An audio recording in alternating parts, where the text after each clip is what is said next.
Parece que o Réveillon foi ontem, mas o fato é que o primeiro trimestre de 2025 já está quase acabando e com isso a gente já tem uma amostragem das tendências que devem se consolidar nesse ano. Isso vale para política nacional, geopolítica, economia, globalização, internacionalização, vale para o mercado como um todo, vale para tudo. E é claro, se vale para tudo, esses 3 meses também já valem para a gente ter uma amostra de qual que é a tendência do Bitcoin e das criptomoedas agora para 2025. E eu não estou falando do preço, mas eu estou falando das tendências como um todo. E se eu fosse resumir em uma frase qual que é a principal tendência para o Bitcoin em 2025, eu diria que é nós vemos um processo de institucionalização e domesticação crescente do Bitcoin. E você já vai entender o que eu quero dizer com isso, por que que isso está ocorrendo. São várias as notícias que me fazem chegar a essa conclusão. E toda essa institucionalização me parece ser uma faca de dois gumes. Tem sim seu lado bom, principalmente no preço, mas tem também o seu lado ruim. E é sobre tudo isso que nós vamos conversar no vídeo de hoje. Se você não me conhece, eu sou o Guilherme, eu sou advogado e fundador da Capital Global, e por aqui nós falamos de assuntos relacionados aos serviços que nós prestamos, que são todos os serviços que estão relacionados à internacionalização. Então nós falamos de fazer a saída fiscal do Brasil, alteração de residência para Paraguai, Uruguai, abertura de empresas offshore. Falamos sobre tirar o seu patrimônio do Brasil e tirar o Brasil do seu patrimônio. E é por isso que nós falamos de Bitcoin. Afinal, criptomoedas é a desestatização do dinheiro. Nós já ajudamos mais de 2.500 clientes e o número que só cresce, isso em poucos anos. Somos a maior empresa desse setor no Brasil. Se você quiser conhecer mais sobre a gente, não deixe de conferir o site que vai estar aqui na descrição. Mas agora, vamos começar a análise dos fatos. Por que eu acho que o Bitcoin vai ser domesticado, institucionalizado? E para começar, é só ver as notícias. E a primeira delas é aquela que eu não poderia deixar de falar de jeito nenhum, e que é o fato de ninguém mais, ninguém menos do que os Estados Unidos terem anunciado que vão fazer uma reserva estratégica de Bitcoin para o país. Provavelmente você viu essa notícia, né? Afinal, ela nem é tão recente assim. Já faz alguns meses que o presidente Trump anunciou que iria fazer uma reserva estratégica em bitcoins para os Estados Unidos. O que a gente teve agora em março foi que eles finalmente assinaram uma ordem executiva, começou a avançar a criação dessa reserva e não pense que eles saíram comprando bitcoins por aí. Na verdade, essa reserva vai ser composta por moedas digitais que o governo vai confiscar de cidadãos ali em processos criminais e cíveis. E aí, com isso, já se estima que o Tio Sam vai ter cerca de 200 mil bitcoins, o que dá uns 17 bilhões de dólares na cotação atual. Então, avançando aí, reserva estratégica de Bitcoin. Tudo indica também que os Estados Unidos não vão vender essas criptomoedas tão cedo. A ideia é ter uma reserva, é manter isso como uma espécie de Fort Knox Digital, ou seja, uma espécie de lastro em ouro, mas agora em Bitcoin. E essa iniciativa faz parte de um esforço bem maior que os Estados Unidos está querendo se posicionar como um líder mundial no mercado de criptomoedas, reformando ali a economia do país para ser mais digitalizada, caso as criptomoedas realmente venham a se tornar o futuro, o que, na minha opinião, é um palpite bem razoável.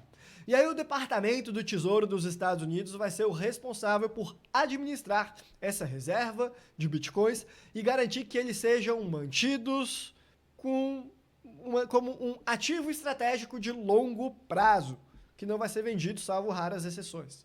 E aí, além dos bitcoins, a ordem executiva também previu a criação de estoque de outras moedas digitais, como Ethereum, Solana, Cardano e Ripple, para citar algumas aqui. Não sei se tem mais. Se você sabe, diz aí nos comentários.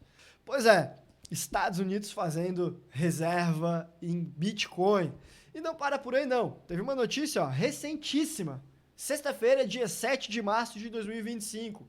Quase que anteontem, a Casa Branca sediou a primeira cúpula de criptomoedas da Casa Branca, reunindo vários nomes do setor, donos de exchanges, empresários criptos, para discutir aí o relacionamento melhor com o governo, com o Estado americano.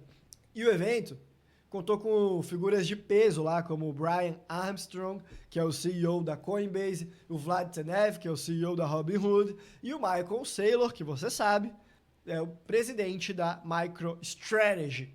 E durante a cúpula, Saylor apresentou uma estratégia audaciosa, sugerindo que os Estados Unidos poderiam desbloquear até 100 trilhões de dólares em valor econômico na próxima década, caso eles estabeleçam uma estrutura regulatória clara para ativos digitais. Olha, eu particularmente não gosto disso, dessa regulamentação, e as criptomoedas são aqueles que chegaram no topo, parecendo querer ser o lobby deles lá para conseguir manter no topo e evitar a entrada de novos players no mercado, como acontece em quase todos os mercados, o Estado acaba sendo utilizado para isso. Mas o fato é que está acontecendo, teve isso aí na Casa Branca, essa reunião provavelmente vai ter alguma coisa nesse sentido, vai ter uma regulamentação para travar a entrada de novos players. Não, eu não esperaria nada de diferente. E o presidente Trump também marcou presença lá no evento, destacou a importância de ter uma regulamentação para as criptos, falou que é a favor da inovação, quer assegurar a liderança americana no mercado global de ativos digitais. E assim, o fato é que, para a maior parte do mainstream, essa cúpula da Casa Branca, para falar de cripto, foi vista como algo importante, significativo para fortalecer esse mercado, o diálogo do governo com as criptomoedas, para trazer segurança para o setor de toda a indústria cripto. E é a institucionalização que eu falei para vocês. É uma mudança de postura significativa do governo americano, que agora está vendo as criptomoedas como algo de interesse. Há alguns anos atrás, elas eram quase que demonizadas, eram vistas com desconfianças pelas autoridades. Agora, eles querem até criar reserva estratégica de Bitcoin, querem conversar com as empresas, querem regulamentar. Olha, eles estão institucionalizando as criptomoedas. E não é só os Estados Unidos. As novidades envolvendo países tomando posturas mais crypto-friendly ou mesmo mais crypto adopters, elas continuam crescendo. Você já sabe, mas não custa lembrar que o primeiro país a ser um crypto adopter foi El Salvador, o que na época foi mal visto pelos outros países, pelo FMI, mas El Salvador não se intimidou não, pelo contrário, ele tem dobrado, tem triplicado a aposta. Foi justamente El Salvador que trouxe mais uma novidade em 2025 no cenário de institucionalização das criptomoedas. Qual novidade? Bem, no dia 5 de março, eles anunciaram que vão comprar ainda mais bitcoins, que eles vão elevar as suas reservas para 6.102 unidades. E esse anúncio de aquisição veio depois do Fundo Monetário Internacional ter aprovado um programa de 40 meses no valor de 1,4 bilhões de dólares para o país.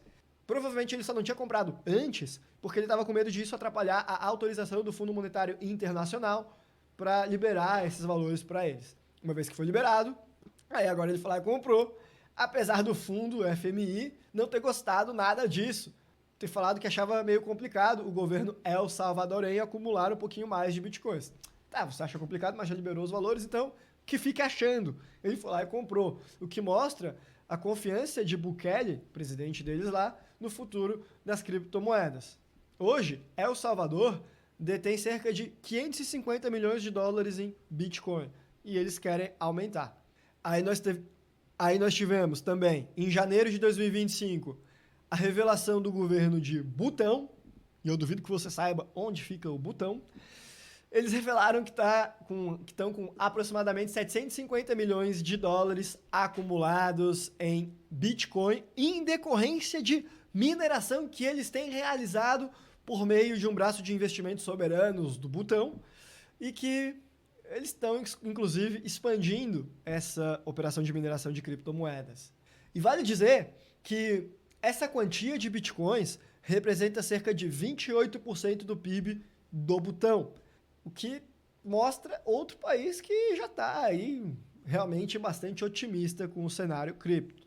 E Tivemos ainda o Irã anunciando ali em fevereiro que os mineradores de criptomoedas do Irã vão ser obrigados agora a vender esses bitcoins para o Banco Central do Irã, o Banco Central local, porque eles vão utilizar isso aí para contornar sanções internacionais que eles possam vir a sofrer, porque são uma ditadura, e vão utilizar para financiar importações. Então, quer dizer, ao mesmo tempo ele anunciou uma espécie de venda forçada, se for vender teus bitcoins tem que ser para eles, e anunciou que vai usar para financiar importações, ou seja, vai usar tanto como reserva do Banco Central, como para moeda mesmo, para driblar as sanções ali que eles têm. A Alemanha, você sabe, também já possui um pouco de Bitcoin, 37 mil Bitcoins avaliados em 2 bilhões de dólares. Essa quantia é proveniente principalmente de operações policiais.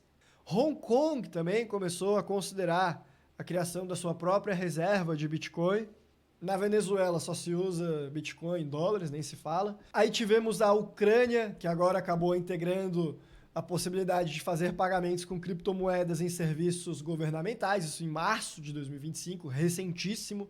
O Cantão de Zug, na Suíça, já fazia isso, mas ampliou os serviços governamentais que aceitam pagamentos em Bitcoin desde fevereiro.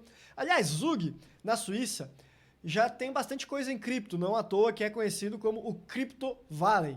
Eu tive lá em Zug no ano passado, quando eu fui fazer a gravação de um documentário para o Desbravando Bandeiras, que é o nosso conteúdo por assinatura, que foi lançado no ano passado, no qual eu viajei por vários países para mostrar o que eles têm de bom para oferecer para quem faz a internacionalização. E um dos lugares que eu fui foi justamente o Crypto Valley, Zug, para registrar para vocês.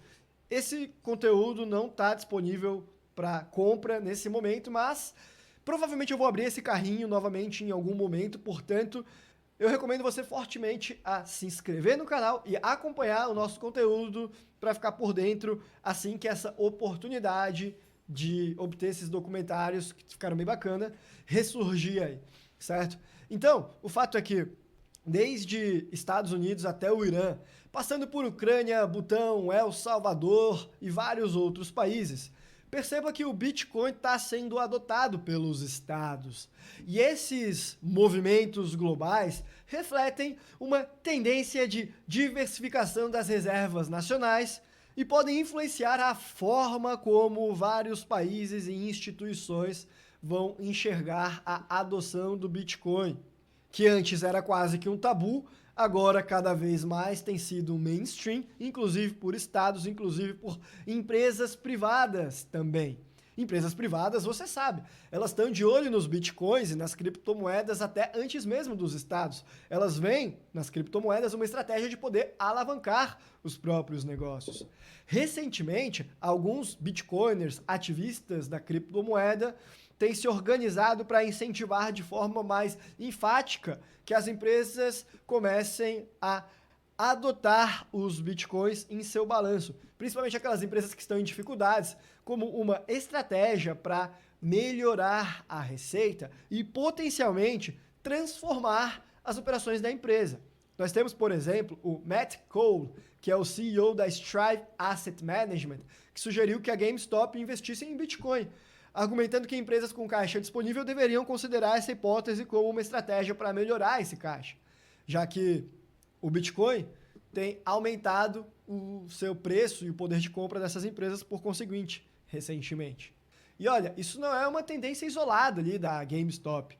Na verdade, nos Estados Unidos já se tem pelo menos 80 empresas públicas, ou seja, de capital aberto, que já estão acumulando alguns bitcoins, incluindo empresas como Tesla, como Reddit, que já divulgaram bitcoins em seus balanços.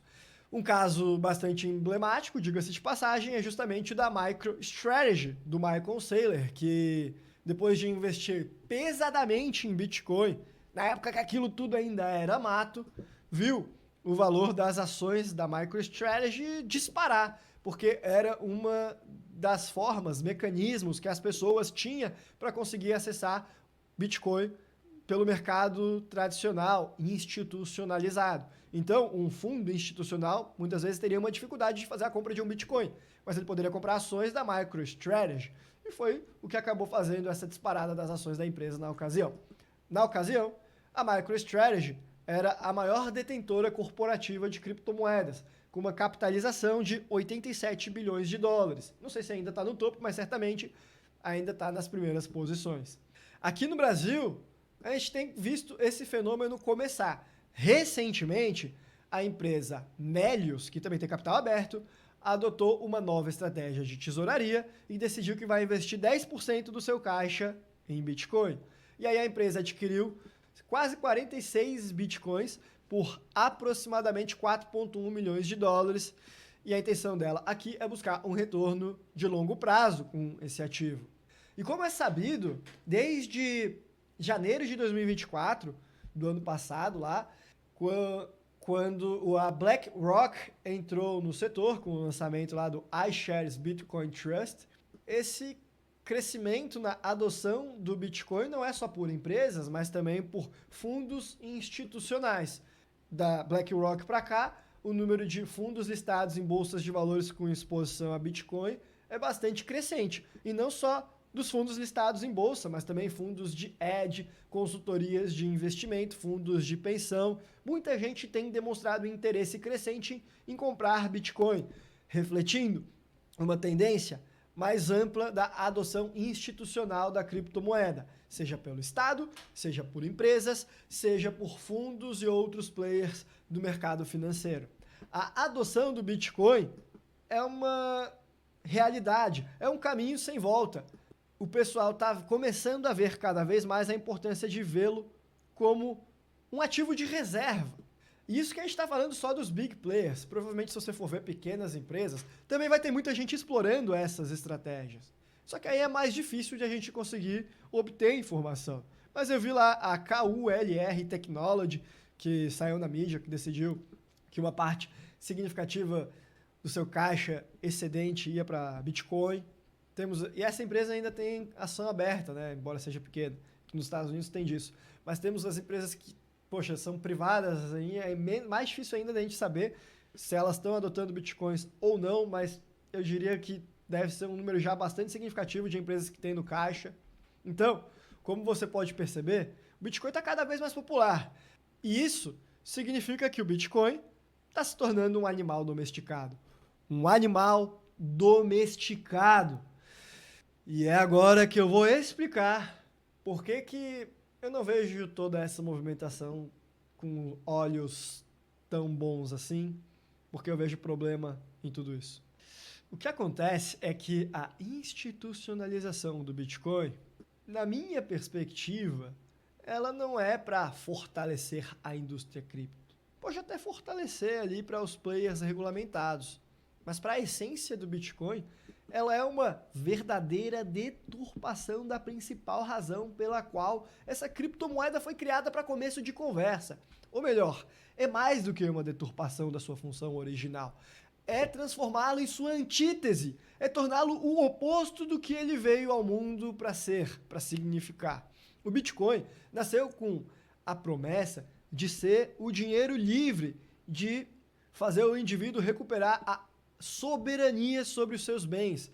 O único bem soberano fora do controle de bancos, de governos, do Estado.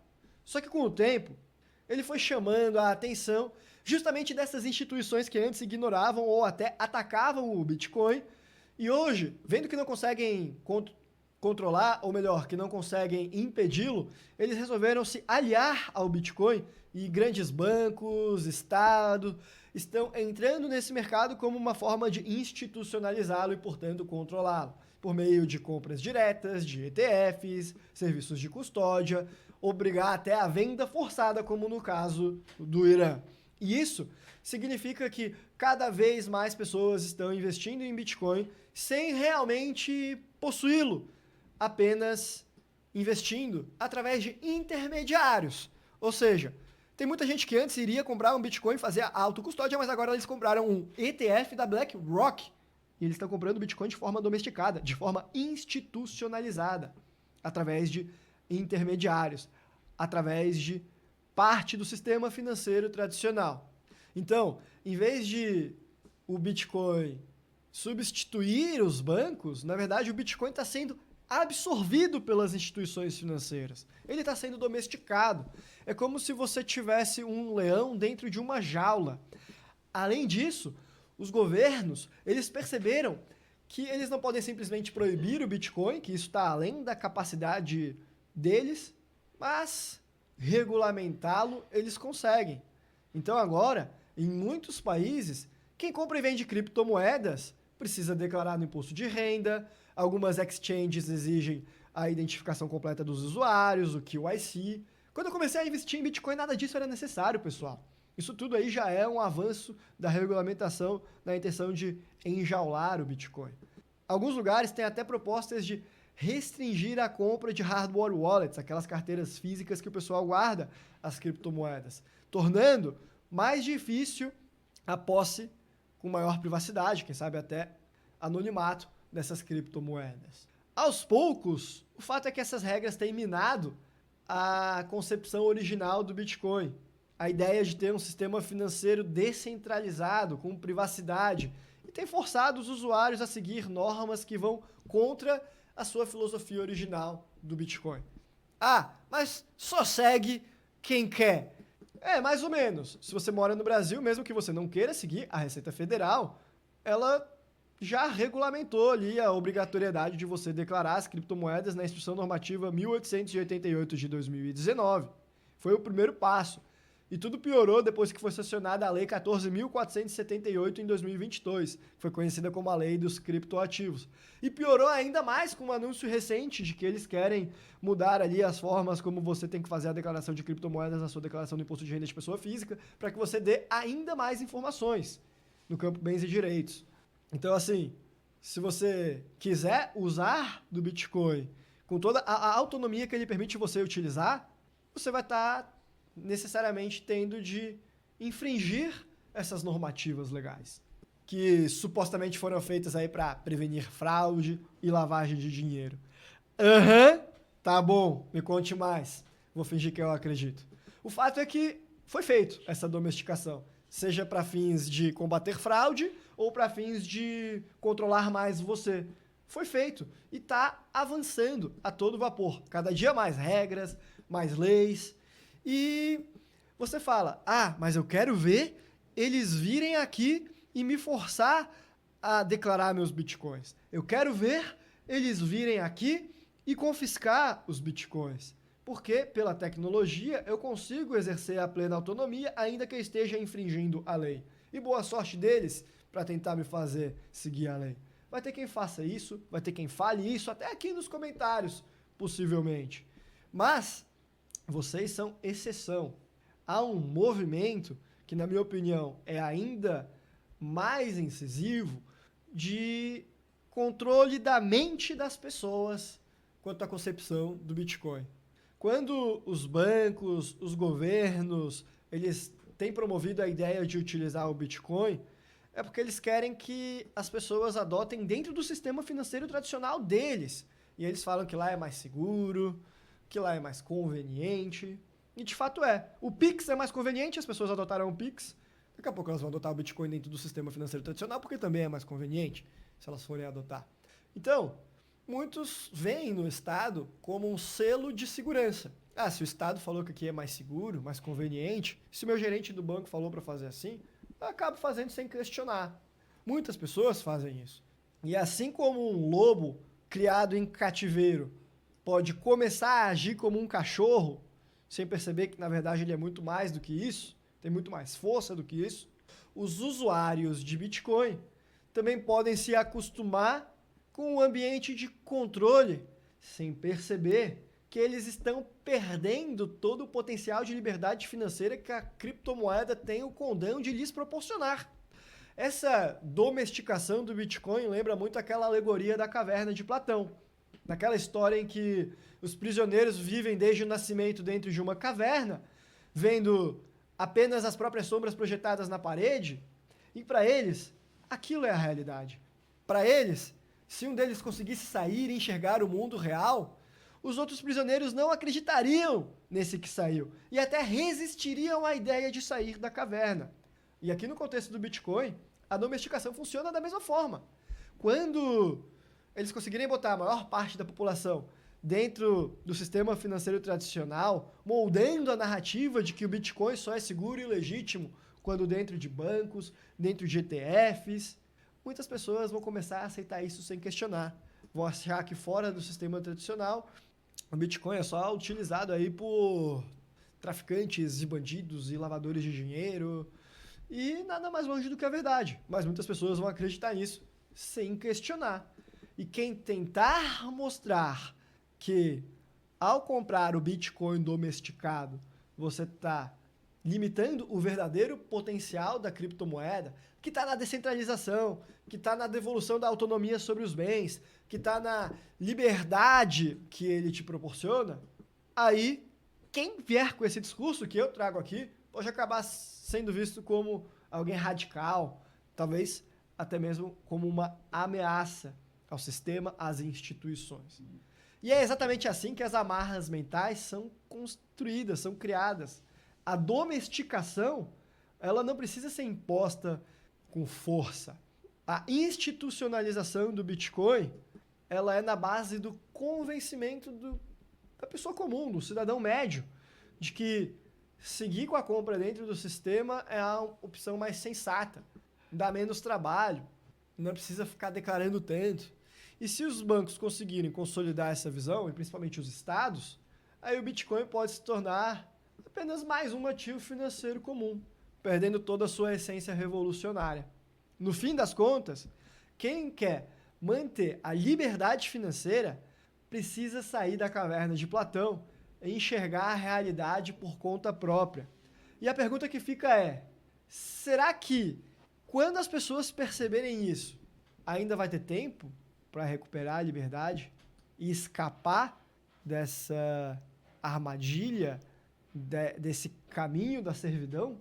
O perigo dessa domesticação é que com o tempo as pessoas parem de enxergar a importância disso e passem a enxergar quem usa Bitcoin fora do sistema como alguém que está fazendo algo errado. Se a narrativa dominante for a de que manter criptomoedas de forma privada é algo suspeito, aqueles que buscam liberdade podem acabar sendo vistos como criminosos. Algo semelhante ao que ocorreu com as offshores. Por muito tempo, era muito mais difícil de controlá-las. Então era uma ferramenta comum para proteger patrimônio. Aí, aos poucos, começaram a fazer regulamentações e também um forte discurso contrário, na intenção de incentivar as pessoas a demonizarem as empresas offshore. Por isso que tem tanto estereótipo, tem tanta gente que associa a empresa offshore com coisa errada até hoje. Mesmo com o trabalho que nós fazemos aqui dia após dia na capital global e várias outras pessoas também. No final das contas, o Bitcoin, ele sim ainda tem o potencial de ser uma alternativa real ao sistema financeiro tradicional, mas a sua domesticação está em curso. Quanto mais ele for regulado e integrado às instituições tradicionais, menos revolucionário ele será. O que vai definir o futuro do Bitcoin é a postura dos próprios usuários. Aceitar a domesticação, se submeter às regras do sistema ou buscar alternativas de preservar a essência descentralizada do Bitcoin. Porque essa domesticação do Bitcoin não está acontecendo à força, mas sim pela aceitação passiva das pessoas. O que era para ser um símbolo de liberdade financeira tem se tornado apenas mais um ativo no portfólio de bancos, de pessoas físicas, de fundos de investimento. E quem deveria estar aceitando e quem deveria estar repudiando tudo isso, que são os entusiastas do Bitcoin, está anestesiado com a alta dos preços e está aceitando tudo isso de boca calada, porque está anestesiado. Afinal, acabou ganhando dinheiro, está feliz, então, às vezes, o dinheiro até passa por cima do ideal. Mas, no que depender de mim, no que depender de nós, nós seremos a resistência. O Bitcoin, ele não pode ser domesticado. Ele não pode ser reduzido ao número numa conta, numa corretora controlada por burocratas, por estatistas. Se nós quisermos que o Bitcoin continue sendo dinheiro livre, nós temos de usá-lo como tal. Nós temos de fazer autocustódia, evitar ETF, não confiar em custódia de bancos, exchanges centralizadas. Use elas na medida do necessário. O sistema vai tentar fechar as portas, mas sempre vai ter um caminho para quem realmente entende o propósito do Bitcoin. A escolha está nas nossas mãos.